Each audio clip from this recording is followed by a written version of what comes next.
Welcome to আর রান্নাঘর। বন্ধুরা, আজকের ইফতারের রেসিপি হলো ডিমের পাকোড়া। এই ডিমের পাকোড়া খুব সহজে হয়ে যায় এবং খুব বেশি সময়ও লাগে না। এই ডিমের পাকোড়া একবার বাড়িতে করে দেখবেন এবং খেতেও ভীষণ টেস্টি।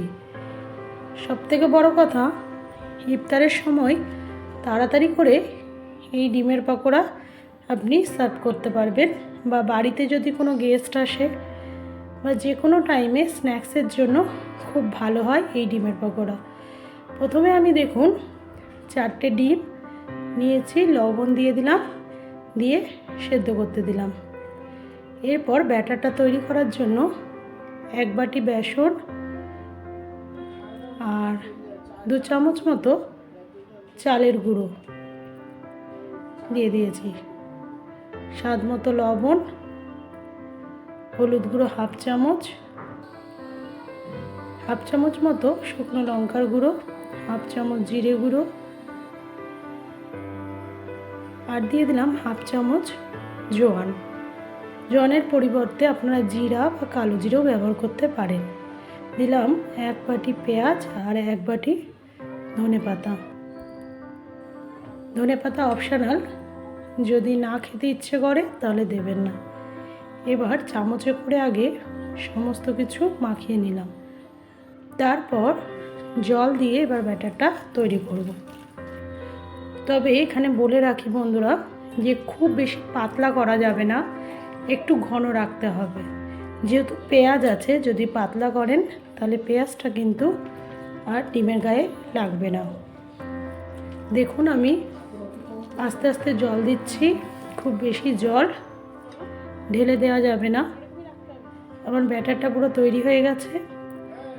এবার যে ডিম সেদ্ধ করতে দিয়েছিলাম সেই ডিমগুলো এবার 4 টুকরো করে কেটে নেব। আপনারা চাইলে 2 টুকরো রাখতে পারেন, কিন্তু আমি 4 টুকরো করেই কাটব। গরম ডিম হাতে নিতেই পারছিলাম না। দেখুন এবার প্লেটে রেখেই কেটে দিলাম, কারণ দেখুন দেখলেই বুঝতে পারছেন ধোঁয়া উঠছে। এইভাবে প্রত্যেকটা ডিম আমি 4 টুকরো করে কেটে নিচ্ছি। এবার উপর থেকে একটু লবণ ছিটিয়ে দিলাম আর দিব গোলমরিচের গুঁড়ো। গোলমরিচের গুঁড়ো না দিলে একটু চাট মশলা বা যে কোনো একটু জিরে গুঁড়ো দিলেও হবে, তাতে অসুবিধা কিছুই হবে না।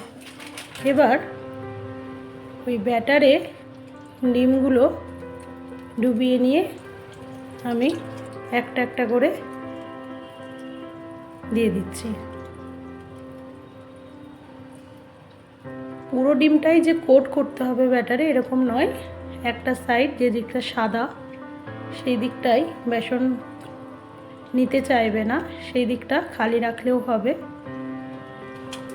এইভাবে লাল লাল করে ডিমগুলো ভেজে নিতে হবে। কি বললাম, খুব সহজে হয়ে গেল না ডিমের পাকোড়া। আমার এই আর রান্নাঘর খুব শখের রান্নাঘর। আপনারা আমার একটু সাথ দেবেন, একটু আমার রান্নাগুলো অন্যদের সাথে শেয়ার করবেন। যেহেতু নতুন রান্নাঘর, একটু সময় লাগবে আপনাদের সাহায্যের।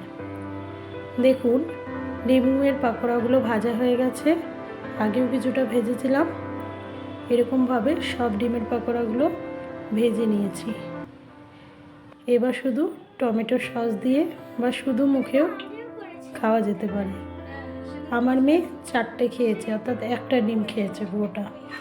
ওর এত ভালো লেগেছে যে ও প্রতিদিনই বলে, মা ডিমের পাকোড়া করে নাও। এই যে সস দিয়ে যে ডিমের পাকোড়াটা ডোবাচ্ছে, এটা আমার মেয়ের হাত, আমার নয়। সে এইভাবেই খায়। Thank you.